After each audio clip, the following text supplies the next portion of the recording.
सदर ममलिकत आसिफ जरदारी ने अमरीकी हममंसब डोनाल्ड ट्रंप को दौरे पाकिस्तान की दावत दे दी है। सदर जरदारी ने अमरीकी क़यादत और अवाम को यौम आज़ादी पर मुबारकबाद दी। अपने ख़त में सदर आसिफ जरदारी ने अमरीका को आज़ादी के 250 साल मुकम्मल होने पर मुबारकबाद दी। सदर जरदारी ने बावर कराया कि पाक अमरीका ताल्लुकात बाहमी एहतराम, मुश्तरका मफादात और अमन के अज़्म पर इस्तवार हैं। दो एटमी मुल्कों के दरमियान जंगबंदी पर ट्रंप का किरदार लायक़ तहसीन है। बदलते आलमी मंजरनामे के साथ पाक अमरीका शराकतदारी मजबूत हो रही है। ईरान के साथ मुज़ाकरात के लिए पाकिस्तान के सालसी के किरदार पर अमरीकी एतमाद को सराहते हैं।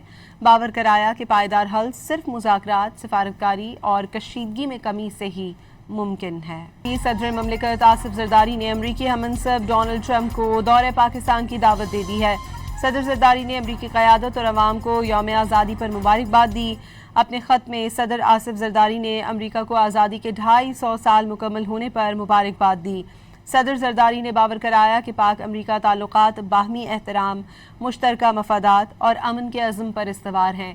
दो एटमी मुल्कों के दरमियान जंगबंदी पर ट्रंप का किरदार लायक़ तहसीन है। बदलते आलमी मंजरनामे के साथ पाक अमरीका शराकतदारी मजबूत हो रही है।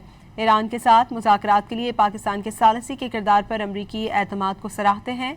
बावर कराया कि पायदार हल सिर्फ मुज़ाकरात, सिफारतकारी और कशीदगी में कमी से ही मुमकिन है।